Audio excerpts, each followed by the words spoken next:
And good afternoon to everybody from a beautiful day here in Pittsburgh. The temperature is pleasant, the sun is shining, it isn't raining, it's delightful. And I'm going to apologize in advance because, probably due to the good weather, there seems to be construction work going on all around my house. So if you hear extraneous noises, it's not my fault, can't do anything about it, shouldn't be too bad. If it does happen, I'm apologizing in advance. Do say hi if you're tuning in live, if you're looking at this on our YouTube channel later or tomorrow or whenever. You can't say hi, but it's nice to know you're out there. Anyway, YouTube channel, you can subscribe, and we do ask you to invite your friends to subscribe as well. And as I keep saying, the more people subscribe to the channel, the better it becomes for us and all of you. Do consider making a donation. It is our 25th anniversary season, and as I say every week, every single dollar counts, and every dollar you donate goes to production. We don't use donation money for administration or any of those luxury items that I have surround myself with. No. Every dollar that comes from individual donation is used on our production budgets to help put the plays on the stage. So if you want me to be able to pay our actors, send a few dollars. It helps. And I missed it earlier when the banner came up, but I do want to give our thanks, as usual, to, there it is, the Allegheny Foundation, who have very generously sponsored this year's webinars, making it so much easier for us to present these free of charge, forever, for you. And that they're always there for you. As I say, on the YouTube channel, you can go back and look at any of these and check up whether I was telling you lies or not. Look, there's James, one of the early risers every time, and Marlene, always there. Bless you, Marlene.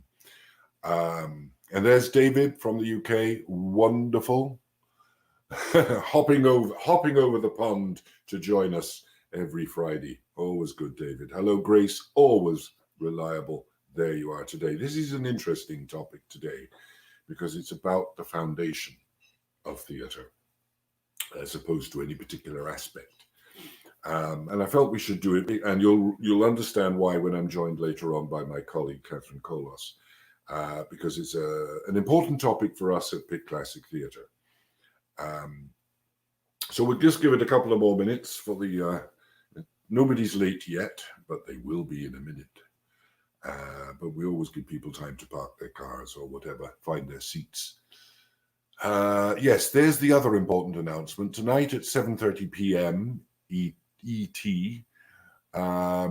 which is Eastern Standard Time, actually, we're going to be doing our season announcement.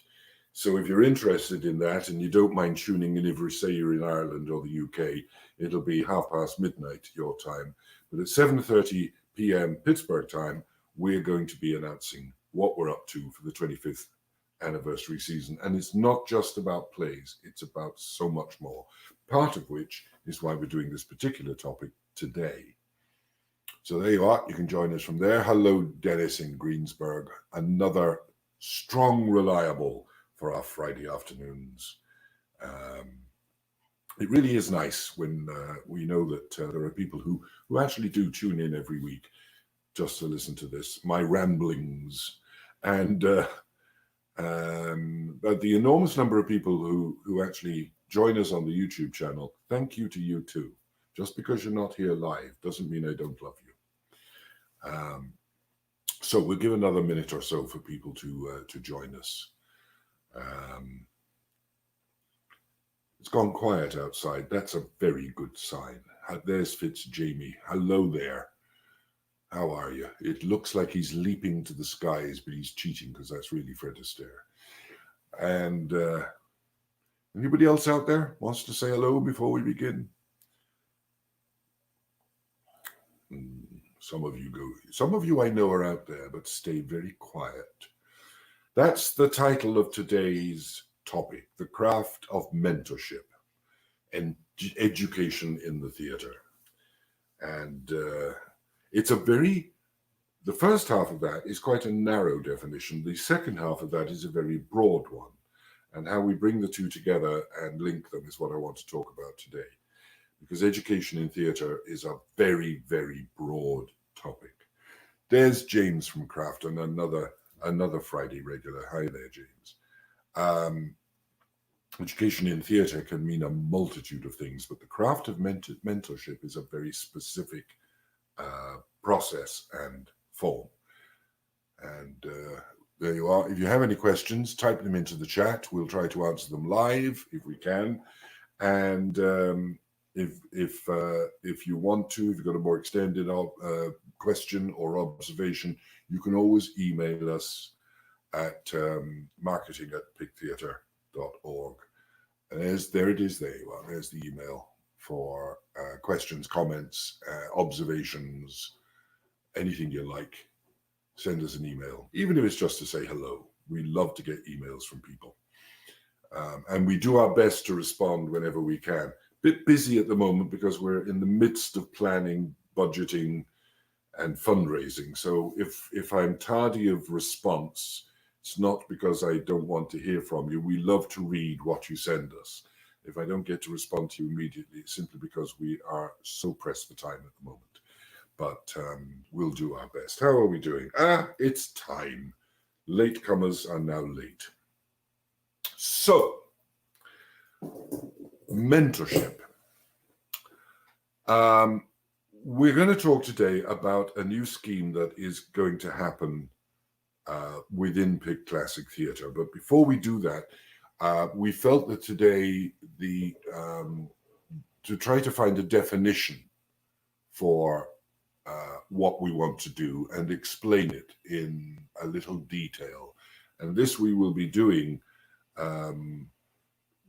generally as part of the outpourings of picked information, but I wanted to talk about it today in the webinar format. We'll go back to normal business next week. In fact, next week I will be talking another one of those 7 basic plots. But for this week, let's talk about mentorship. Now, everybody thinks they know what it is. The dictionary definition of mentorship is quite brief, quite simple. The influence, guidance, or direction given by a mentor. That's mentorship. Put simply, a mentor influences the personal and or the professional growth of a mentee. Mentor and mentee are rather grandiose words for teacher and student. But it's more than just teacher and it's more than just student because of the relationship, because of the way it works. And it goes back way before schools were ever invented. The simple definition, I suppose, or to expand that simple definition, traditional mentorships involve having a senior expert, practitioner, or whatever, who will teach and mentor those of less experience. And mentors don't necessarily have to be more senior in the sense of being older than those they mentor. What's important is that the mentor has experience, knowledge, and hopefully wisdom that others can learn from. And it's one of the fundamental principles by which we begin to learn. When we are small children, we are mentored by our parents. It is our parents who teach us initially how to eat, how to walk, how to talk.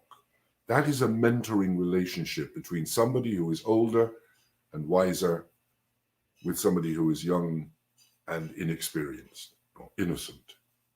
That's the mentorship relationship, parent to child. This principle was the way in which, in ancient times, that trades were passed on. Simple example of that would be, old-fashioned craft trades, the builder, the thatcher, the man or woman who could put together lumps of wood and make a house. They learned skills, they learned a craft, and they passed it down by personal teaching, by personal demonstration, by personal operation. And that, in the sense of passing down a craft, is traditionally known, certainly back in Ireland, it's traditionally known as the three principles or the three states of being an apprentice, a journeyman, and a master. And the master, I'm not using master in any way as a definition of gender. It is a title. But anyway, if I said apprentice, journeyman, and mistress, people might misunderstand me. So this interaction with an expert may also be necessary to gain proficiency with cultural tools, understanding references, idiomatic language or practices. Whenever you learn a craft, it is not merely the physical action of the craft, it's the terminology of the craft, it's the language of the craft. It is the almost hidden understanding that defies dictionary definition. And we all know that in certain crafts, for instance, if you've ever engaged in cooking at any serious level, you'll understand that half of all cooking is in French, half of all cooking is in Italian, and the other half is in whatever language you speak yourself. Understanding the idiomatic use of words for the craft helps develop your knowledge and your sense of security in whatever craft it is you're undertaking. This is, as I say, of particular importance because the experience, the knowledge, and the wisdom of the mentor can, and indeed should, have a profound influence on the eventual career and indeed life choices of the mentoree. And I mean that really, really, really quite seriously. In the relationship between a mentor and the mentoree or the mentee, whatever the appropriate phrase would be, that if it's a true mentor, that relationship is supportive not only of the craft skills, but of the social and role guidance of the mentee. By teaching on a personal level, you are personally influencing the personal life of the person you are teaching. And they grow as a consequence. They grow in their skill base because you are also building their confidence, their sense of self-worth, their sense of self-achievement. You are helping to build their recognition of their own place in whatever world they've chosen to operate in. So the quality of communication and, as importantly, if not more importantly, of trust between the mentor and the mentee is vital to the success of the program. It is not indifferent. It is not casual. It is not a group exercise. It is a one-on-one process. Mentoring is a process that always involves communication and is, as I say, relationship-based. Let's go back to that dictionary definition. I'm just pulling it up here. Mentoring is a process for the informal transmission of knowledge, social capital, and psychosocial support. Big words, but I think you all know what they mean. Which is perceived by the recipient as relevant to the work, career, or professional development. Mentoring entails informal communication, usually face-to-face, one-on-one, and during a sustained period of time between a person who is perceived to have greater relevant knowledge, wisdom, or experience, the mentor, and the person who is perceived to have less, the protege or mentee. Let's go back over those little points. It is an informal communication, and it's usually face-to-face. Now, what do we mean by informal? It's not from a textbook. It is not a written down set of rubrics, a set of accepted rules or a set of accepted facts. It is much more personal than that because it is based on the knowledge, the experience, and the wisdom of the mentor. It is passing forward accrued understanding from one person with experience to another person who lacks it. So what you're in fact doing is paying forward your own knowledge, paying forward your own experience, paying forward your own understanding. Mentoring on that level is possibly one of the oldest forms of teaching. It goes back, as I say, to a long time before there was such a thing as schools.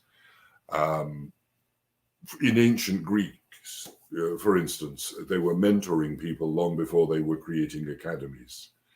The word actually comes from the name mentor. I looked this up. Son of Alcimos in Homer's Odyssey. It goes that far back. If you think about it, all those very early relationships, the passing on of knowledge, the discussion of the ancient Greeks, but also in other cultures, and I'll mention those in a second, were based on the idea that somebody thought of something and said it to somebody else, and they took that thought and developed it, and they taught to somebody else and mentored it through. Philosophy, from its earliest stages, was passed down not as a series of textbooks, but as a series of conversations, of ideas being shared, ideas being developed through conversation. Thanks to Plato, we have Socrates.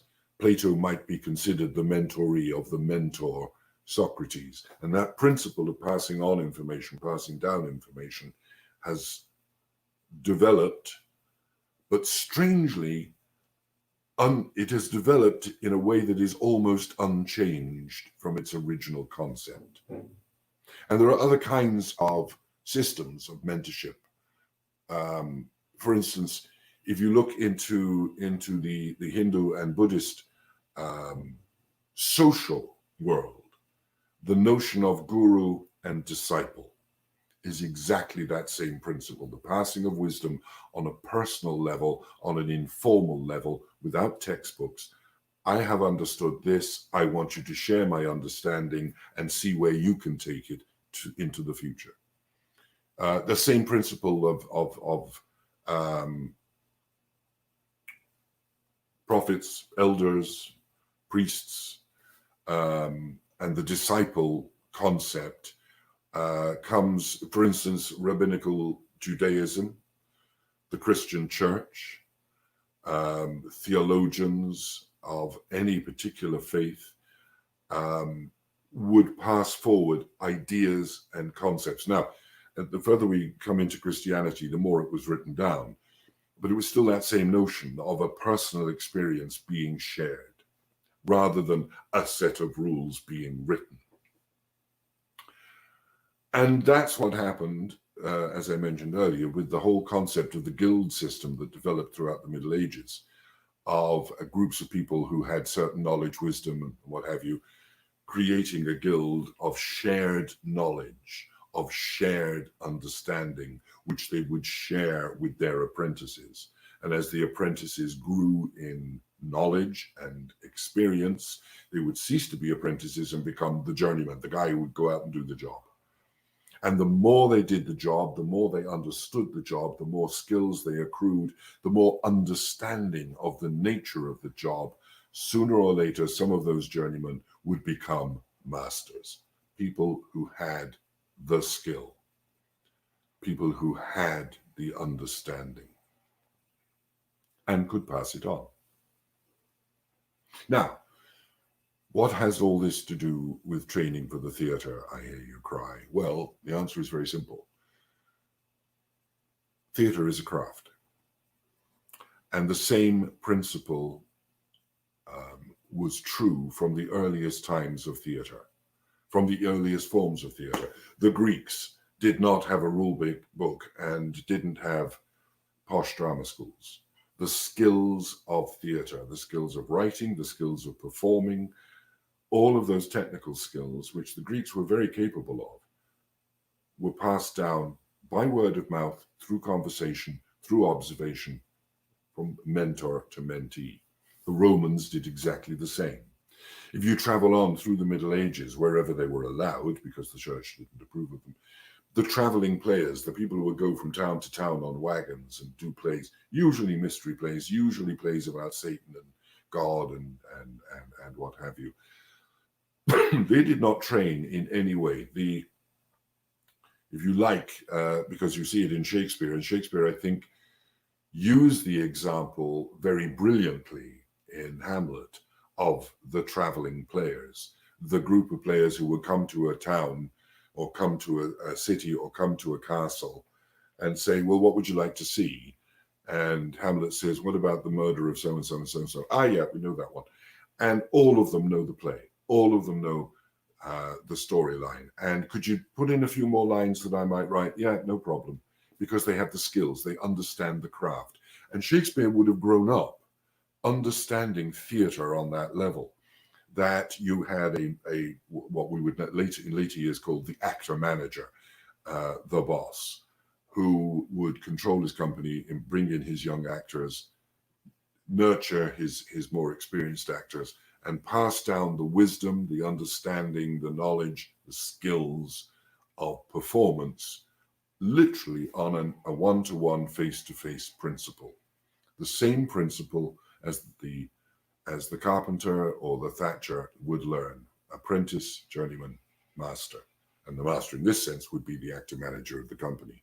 Burbage himself, who ran the company which Shakespeare was a shareholder in and a writer for, Burbage himself is exactly that kind of person who had knowledge, had skill, and if you know anything about Shakespeare, played some of the most remarkable characters that Shakespeare wrote for him. The company of actors that he would have worked with would have been learning on site. Young actors, child actors, boy actors coming in. No boy actor came in with the fabulous knowledge and experience to play Juliet or Rosalind or Beatrice or any of those other wonderful characters that Shakespeare wrote as women but played by young boys. Those boys had to be taught, and they were taught by other actors on site as they went along, literally learning as you go. Later on, of course, as the 19th century drew to a close and the 20th century started, we had the growth and development of formal training. But the formal training was also based on the work of actual practitioners. The famous Stanislavski in the Moscow Arts Theatre. Stanislavski didn't set up a school. Stanislavski wrote down his own observations on the skills and craft of acting. He was the first one to say, there is no method. There is simply technique. Learn the techniques, understand the techniques. And out of that grew what became known as the Stanislavski method, which was changed, altered, and redeveloped by other people, Lee Strasberg and various others. But the notion of a theatre school sort of began in that time. And one of the first, not the first, but one of the first examples of that was in London, the Royal Academy of Dramatic Art, as it came to be known, established by Herbert Beerbohm Tree, an actor manager. Tree was the king of the West End. He was the ultimate actor. Well, it wasn't the ultimate. There were others, Henry Irving being an example of that.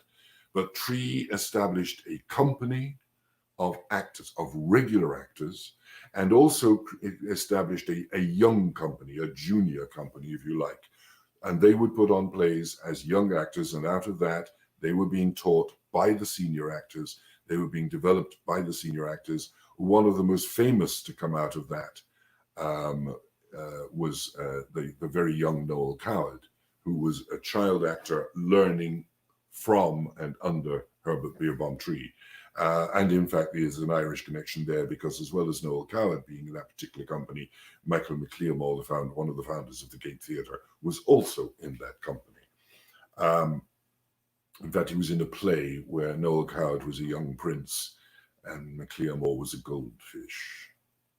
I don't think he was ever happy about that casting. But anyway, so out of that notion, Tree established a school that would teach the techniques that young actors in his young company were being taught by being mentored. But he established this notion of an academy for such a thing, eventually known, established in 1904. And it became the model for training of young actors. And the primary function, the primary purpose of that in the early stages was vocal training. Vocal training was the important point, to be able to use your voice, to be able to articulate, and eventually to create a form of speech training that would be uniform. Mostly taught in the early stages by actors who could do it. In America, the Juilliard was also established about the same time in New York, but principally as a music school.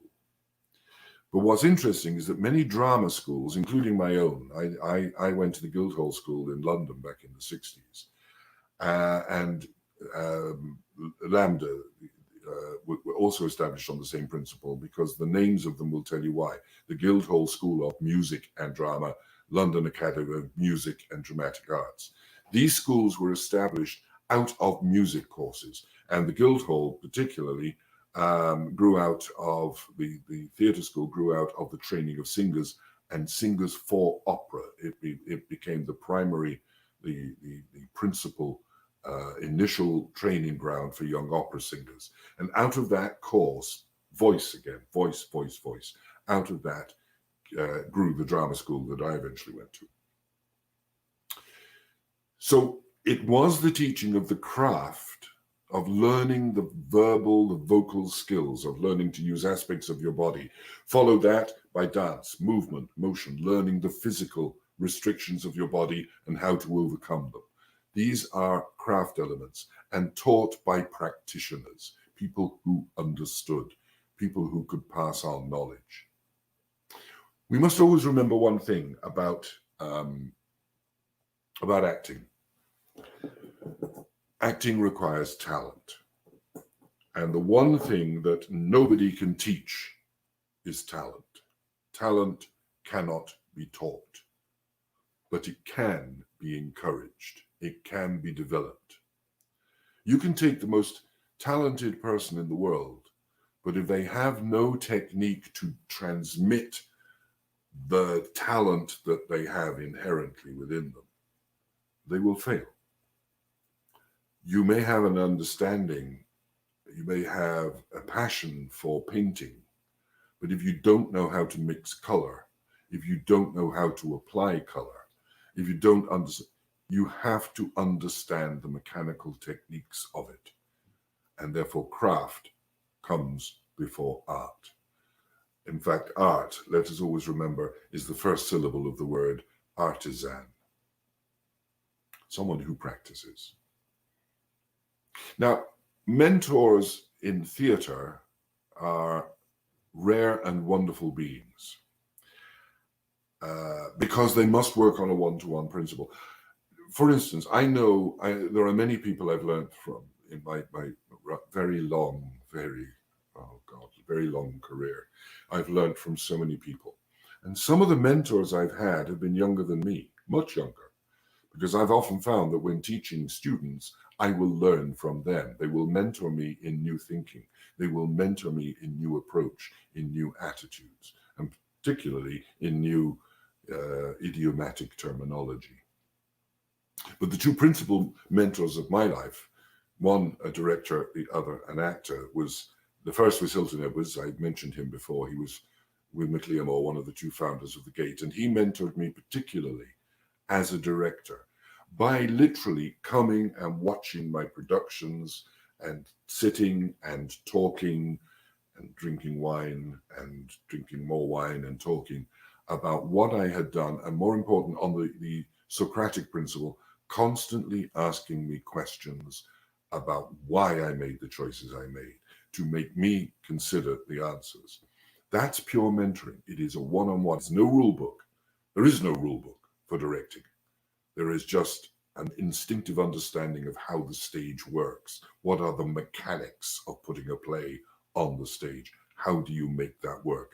And it's complex because you're not just dealing with the physicality of the stage, with where people stand, where people move, what color light you have, where the scenery is.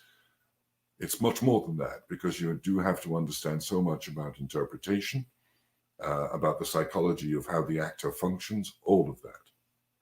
On the other end, I had a mentor, a wonderful Irish actor, Ray McAnally, who I worked with on more than one occasion, but who also talked to me about acting, and again, about the technique of acting, about the mechanics of acting, about timing, about the use of voice, the manipulation of ideas into a physical presentation, because it doesn't matter what you're thinking.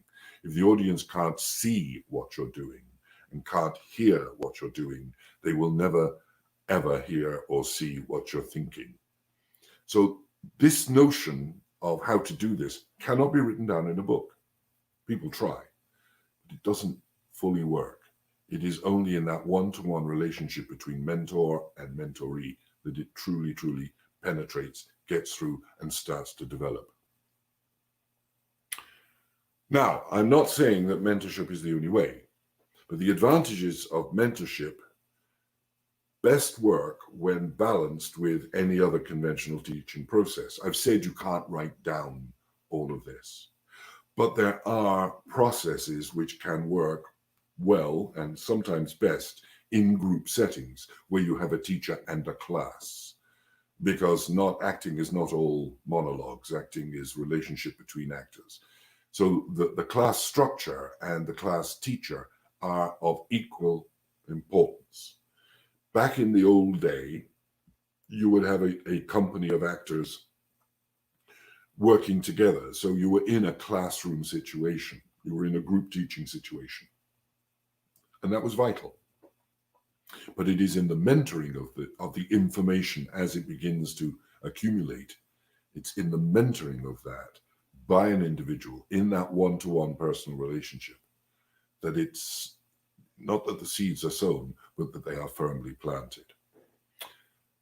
If and when the mentor and the mentee are well matched and well suited, the passage of knowledge becomes a natural process. And the relationship, though sometimes tense and fraught, I'll give you an example, can produce a very natural line for the passage of wisdom and knowledge. It can be fraught. I mentioned Hilton, my mentor as a director. I think I've mentioned before, I was doing a production of Ibsen's Enemy of the People, and we were discussing it one evening, and he commented that I'd never raised the question of the third act as any kind of problem. And I said, well, it isn't a problem. It's so simple. It's a farce. And he went very bright red, nearly choked on his cigar, and said rude things to me. So I left. And the next day, he actually did call me. He called me on the phone and said, I read it again. You're right. So that's how important that relationship is. That if the mentor is simply dictating thought or dictating ideas, it doesn't work. The mentor must be attuned to the mentee to the point when they share an experience and share a knowledge and share a growth. That was a wonderful example of it. So, what does a mentor give in theatre? The use of language. Language cannot be taught in a book. You can learn the use of sound in a class. You can learn vocal exercises in a class with others. You can learn tonality, you can learn enunciation, you can learn all of those things. But to understand the use of words, how they operate, how those sounds can change the emotion in the audience, that takes mentorship. Understanding the style of performance and the history of the craft. Theatre acting has changed generationally. If you are dealing with restoration comedy, or if you're dealing with the plays of Sheridan or Congreve or any of those, the style of presentation, the style of physical behavior is different.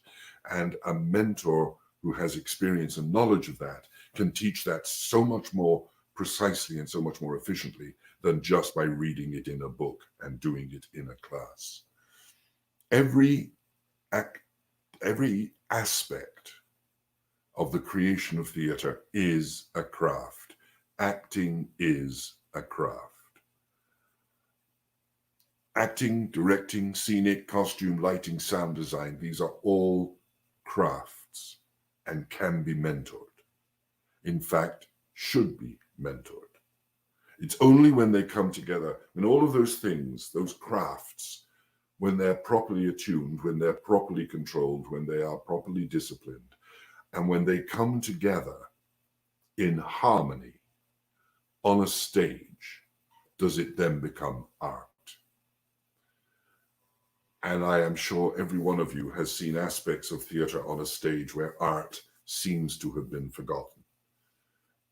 If there is a true understanding, if there is a true and clear perception of the craft of each of those aspects of theater, working in harmony with one another, then theater is a wonderful art form. And it usually works best with people who have grown their experience, their knowledge, their skills, their aptitude for any of those crafts, if they've worked as craftsmen on that principle of apprentice, journeyman, master. Let's go back again to that dictionary definition. The influence, guidance, or direction given by a mentor. That's what it's about. And those three words are really good. The influence that an experienced, wise mind can have. The guidance that such a person can give, if it is genuinely given, if it is not a pontification, if it is a genuine understanding. And as I said, the relationship between the mentor and the mentee is terribly important. If the mentor does not understand the mentee, it's not going to work. There has to be a union of minds here. And the mentee has to have the humility to accept the direction until such a person, such a mentee, has achieved experience, knowledge, and wisdom that they can take it forward, that they can move it forward. Theater is in a constant change, a constant flux. It's never the same. And yet the fundamental rules, the fundamental rubrics of how theater works haven't changed for 2,500 years. Only the way we apply them, only the way we operate. And that change comes from knowledge, experience, and wisdom, the three aspects of mentoring. So, why all this rambling on my part? Well, as I said at the beginning, PICT is about to celebrate, or is just literally about to celebrate our 25th anniversary season. And the usual thing when a theater hits a particular landmark date, and 25 is a usual landmark date, the tendency is always to look back. Look what we did. Look where we've come from. Look what we are now. It's all thanks to what we've done for 25 years, or in my case, in this company, the last 8.5 years. But it is more important, infinitely more important, to think not where have we come from, but where are we going, which, by coincidence, is the title of our season, where we've come from and where we are going. And one of the important points for our future development, and I think, and this is why I wanted to do a webinar on it rather than simply do the season announcement, is that where we are heading, I believe, is something that all theatre companies should always be doing. It is something that we haven't done enough of, and therefore, as part of our 25th anniversary, we are taking on board the challenge of doing this, because it is the responsibility of all practitioners of theatre, all practitioners of art, all practitioners of every craft to pay it forward. That's why. So I am now about to be joined by Catherine Kolos, my esteemed colleague, who usually is sitting on the other side of the room, controlling all of this, but today is joining us on screen. Catherine, are you there? There I am she is. indeed. Hello. Once she's in her own home rather than on my dining table. Not just a disembodied voice today. So, Hi. this notion that we have taken on board that we want to bring mentoring into and teaching and education in, of, and about theatre into the mainstream of what our activities are going to be. So we got some plans. Do you want to enunciate the plans? I'd love to. Yes. So we have we have a very well established student matinee program, but we just didn't feel like that was enough.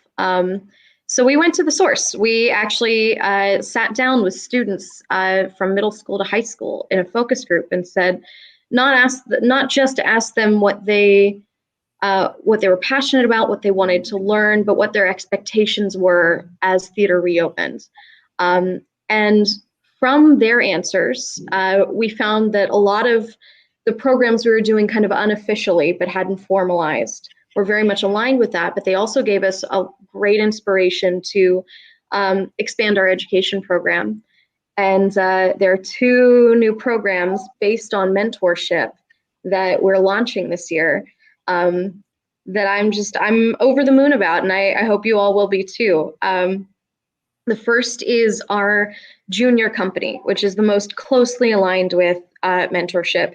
It's a concept that we have just done in practice, but never given a name to. But the point is to bring on 10 actors passionate about classic theater from middle school to high school, and they are paired with mentors in our resident company.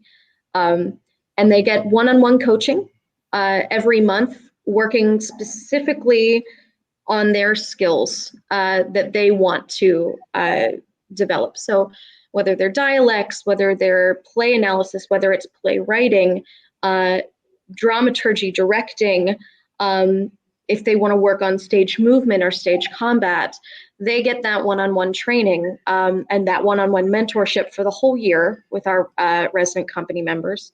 And then they are also, another thing we pulled from the focus group was agency. These students want agency to create and explore on their own, which we think is brilliant. So it's about that mentee, mentor, both teaching on either sides, but they're going to self-direct a showcase of what they are passionate about, what they want to learn, that will be on our stage at the end of June. So that's our, yeah, go ahead. What I love about this notion is that, like I was saying, you know, the medieval touring, you know, traveling players, Shakespeare and Burbage and all the other theatres in the Elizabethan period did exactly this with young kids. They would take young boys in this case, or in their case, and mentor them in exactly the way that Catherine has just described, to find out what their skills are, to find out what their aptitude is. And instead of working from a textbook concept, work with the individual and bring that individual up to a skill base. So what we're actually offering is not something that's new, but something that's very ancient. Well, and it's also current too. You have so many wonderful mentorship programs throughout the city at, you know, playwriting for young playwrights at City Theater, or acting and all kinds of training at Pittsburgh Playwrights that Montez is directing. And we wanted to focus on the classical theater aspect of that, those skills, for those students that are passionate about classical theater. But I think, Alan, even to that point, you and I were talking earlier about everyone in the professional theater right now and pre-professional has had at least one mentor. You've had one, you've had many, I've had many, and it's such an ingrained part of the arts. So we wanted to, but what was important to us is that this opportunity was offered without financial obstacle. So everyone who's participating in this program doesn't pay a cent. We are graciously sponsored by a couple grants that will allow this to be done and offered for free, but also fairly compensate the mentors who are doing the one-on-one coaching throughout the year. We just wanted it to be open to everybody who's passionate. So that is a really, and we've been planting these seeds for years, but this is the first time we get to formalize that wonderful program.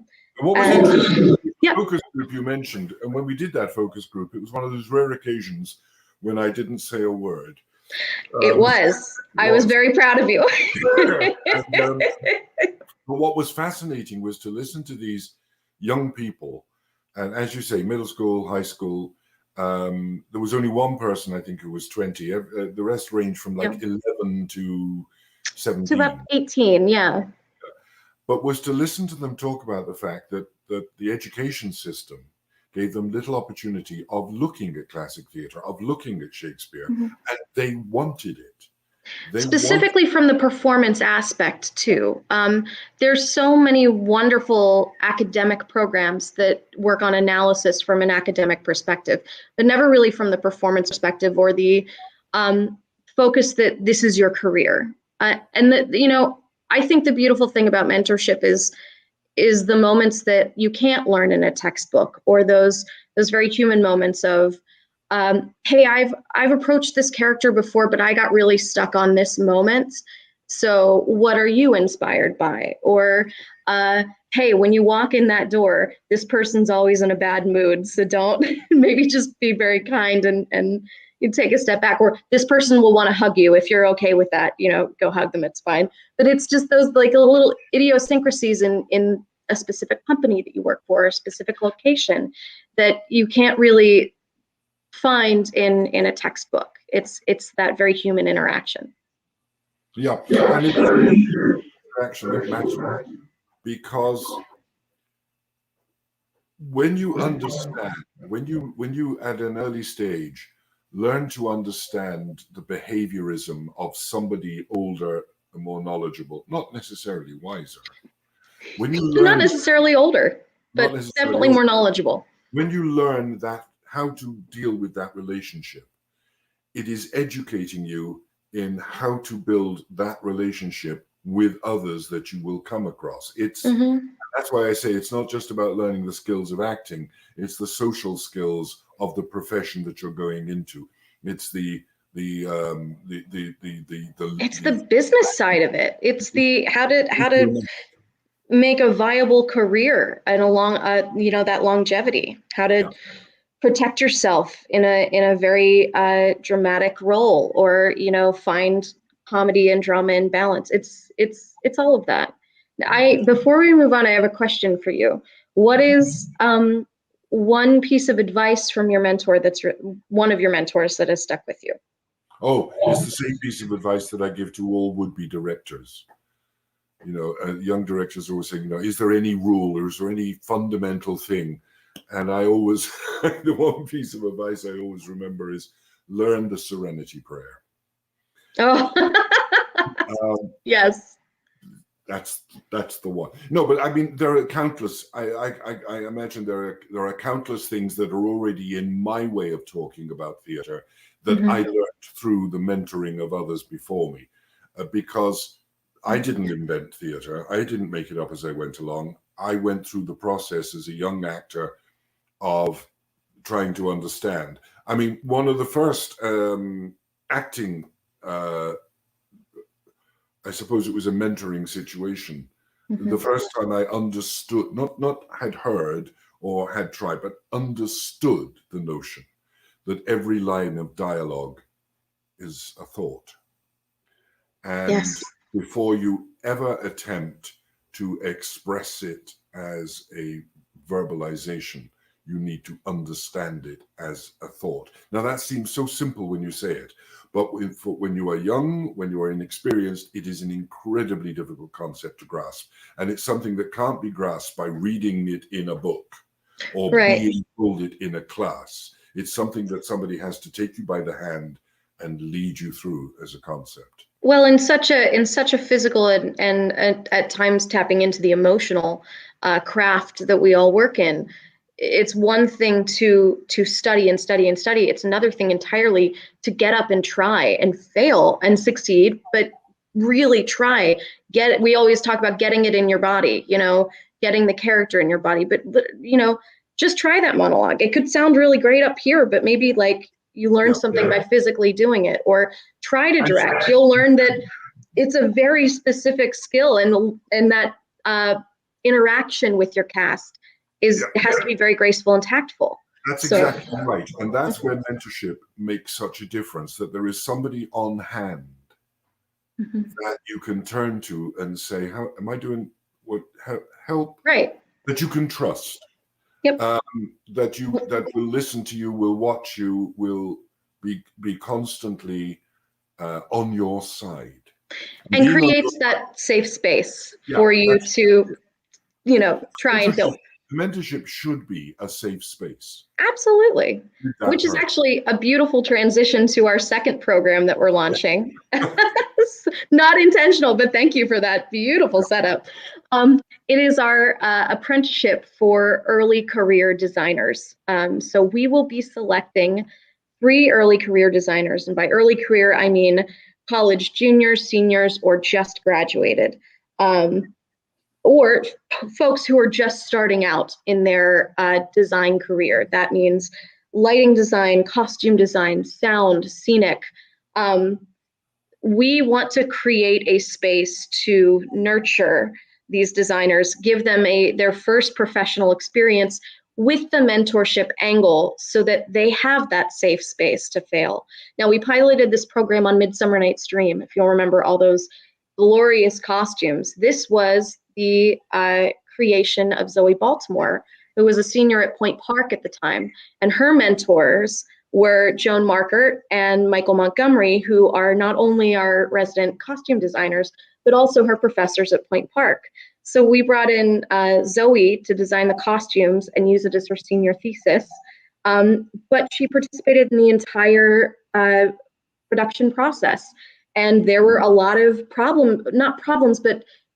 obstacles that came up that would only come up in a production situation where you have directors that have a specific vision, actors that may or may not feel comfortable in what is designed when it's physically made, lighting that affects fabric in a different way that you wouldn't really understand unless you were there trying it and under the pressure of, hey, we open in 3 weeks, so let's all find a solution together. Can you talk a little bit about your experience with Zoe and why we wanted to make this a new program? She did incredibly well. She was great. She was remarkable, but that's a classic example.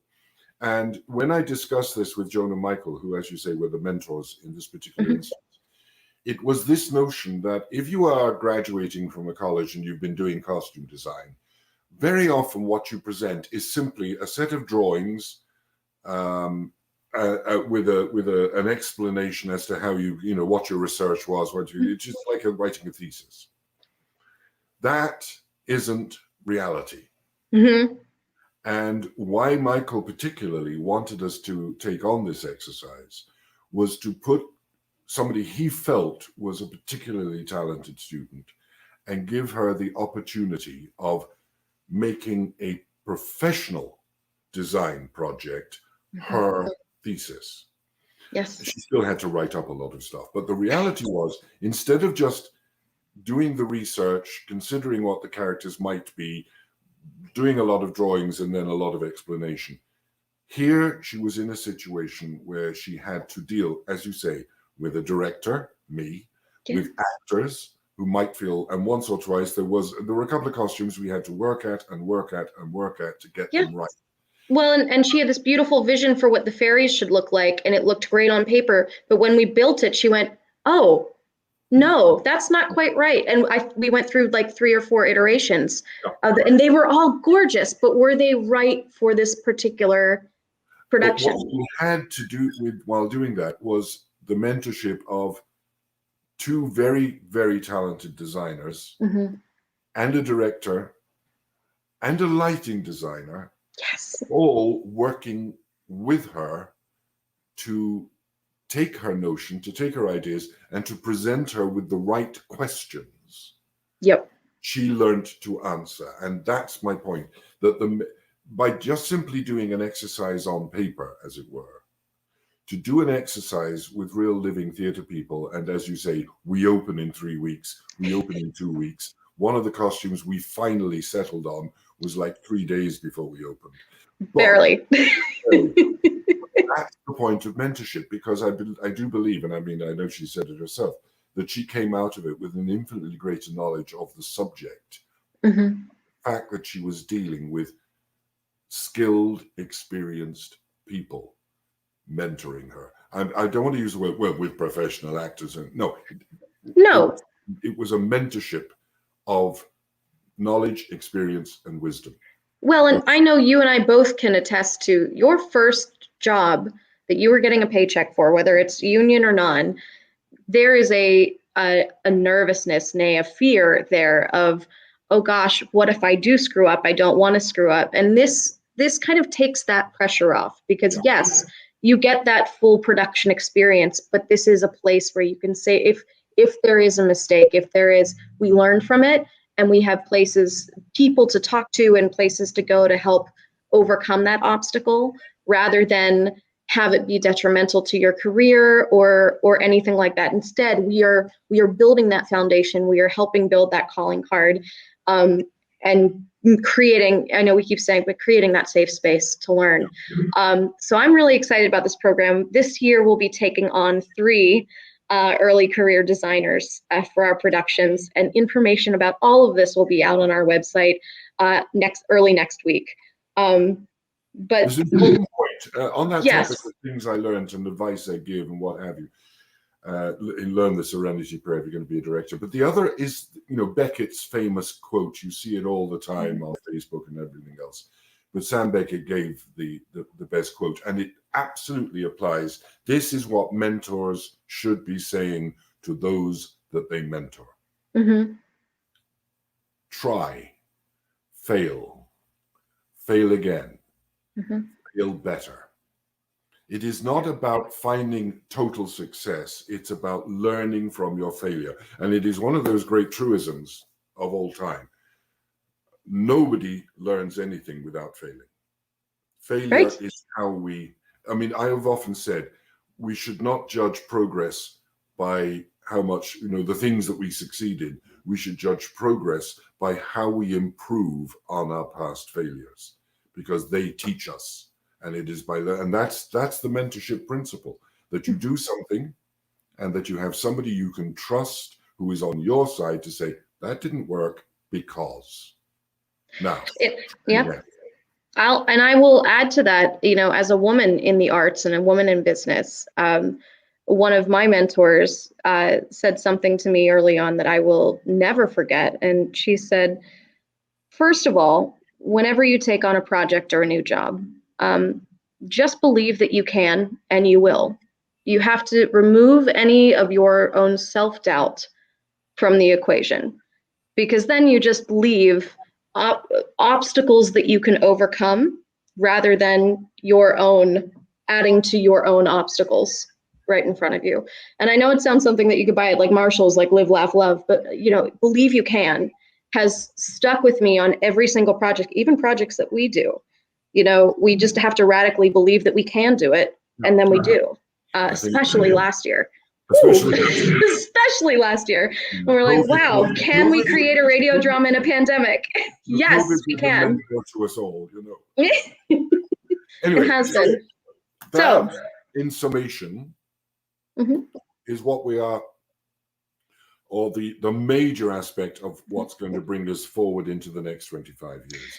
It's our responsibility as artists to inspire and train and grow the next generation of artists. And it is also our responsibility to be inspired by and trained by the next generation of artists to create the world that they want to inherit. And I'm very, very excited about, your blessings on these programs and your mentorship over the years. And the way that PICT is going to grow to help train the next generation of classic theater artists and designers. It's going to be a really special time. and one that I hope exists well beyond 25 years. Yes. Beyond money. And the reason that we're doing this $100,000 fundraising campaign right now. That's the other major point. If anybody's watching who feels eager to support us in this, I always say that your personal donations, individual donations, don't go to administration. They go to the cost of putting on the art. But also, this is part of that. Yeah. If anybody feels that they would like to sponsor or help us out in this particular new program of mentoring, just send us an email. We'll get back to you with as many details as you like. If you'd like to sponsor a young artist or apprentice this season, we have space for that as well. We'd love to hear from you. So let us know. So anyway, that's this week. Thank you, Catherine, for that. Thanks, guys. I'll see you all tonight at 7:30. At 7:30 tonight, we'll be back on again. But in the meantime, thanks for watching. Next week, we will be delving back into the 7 basic plots for another adventure of plot discovery. And after that, we'll be bringing, I think we may be looking at another Shakespeare. There's James. Spielberg stated the success was due to having senior Hollywood director, producer assist him as mentor in the early years. Mentoring does seem to be forgotten by society, but it is absolutely true. No truly great artist ever got there without help from somebody and without unselfish help from somebody. There you are. Yes, Helen, you're absolutely right. A good literary editor is the best thing that can happen to a writer. And it is a profound Socratic experience. A good editor, a good director asks questions and shows where the wisdom of the past can help. Thank you, Grace. Thank you very much. I hope you enjoyed that. It's a little bit off the normal track of things, but I think it's a topic worth talking about. And certainly, as far as we're concerned in PICT, it's a topic worth engaging in. So that's it. We've run out of time. I hope I'll see you all next week. Back to the 7 basic plots. And in the meantime, have a wonderful week. But do tune in if you can at 7:30 tonight. Same bat time, same bat channel, where we'll be talking about all the things that we're going to do in terms of plays and things in the next upcoming season. In the meantime, thanks for being there. Bye.